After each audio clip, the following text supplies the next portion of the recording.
Good morning, everyone. Thank you so much for having me here today. My name is Cuong, and I've been working in education for more than 6 years. And during my journey, I've had so many wonderful opportunities to teach, manage, and work closely with people from very different backgrounds. And to be honest, leadership was never a part of my plan at first.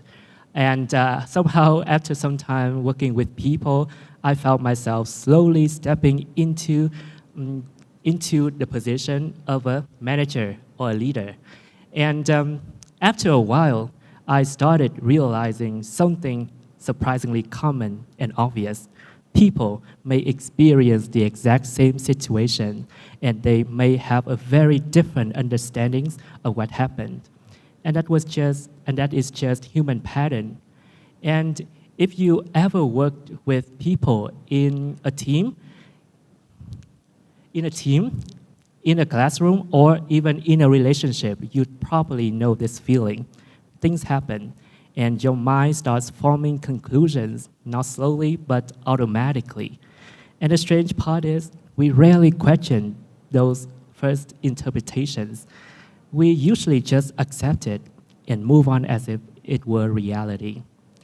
And in my work one time, there was a situation where a student wasn't improving, the teacher felt misunderstood, and of course the parents were frustrated. And I believe that this situation is very common in education, right? So I was the person who had to solve the problem. And instantly, the first thoughts came to me. The student isn't very serious. The parents are expecting way too much. And the teacher isn't trying hard enough. And each thought sounded so reasonable that I was ready to pick a side to support. But something felt off. Later, I've learned that the problem wasn't the situation itself, but it was about how quickly my interpretations arrived. And then I found out there was a psychological concept behind what I was experiencing called cognitive diffusion. The idea that thoughts are not facts. And instead of asking, well, which of the thoughts is correct, I started asking something else. What happens if I don't immediately agree with any of the thoughts? So I paused and I started observing. I listened more carefully to the student. I talked a lot with the teacher, and I tried to figure out what the parents were really worried about. And slowly the conversation changed. And the conversation changed. Once everybody felt heard, the situation became less about blame, but more about support. Those thoughts didn't disappear. They stopped feeling like conclusions. They became possibilities. And they were just like echoes. And psychology actually explains why the shift happened. Well, I mentioned cognitive diffusion in my previous part.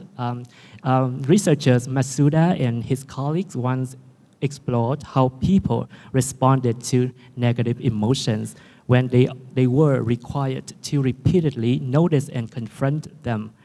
And the result was interesting. The thoughts didn't necessarily disappear. They lost some of their emotional impact and believability. People changed the way they related to the situation, to the thoughts. And they stopped treating the thoughts like absolute truth. And that changes something important, is that our minds are not wrong. Our minds are fast, too fast for complex situations. And when people are involved, the situation could quietly lead us into the wrong direction.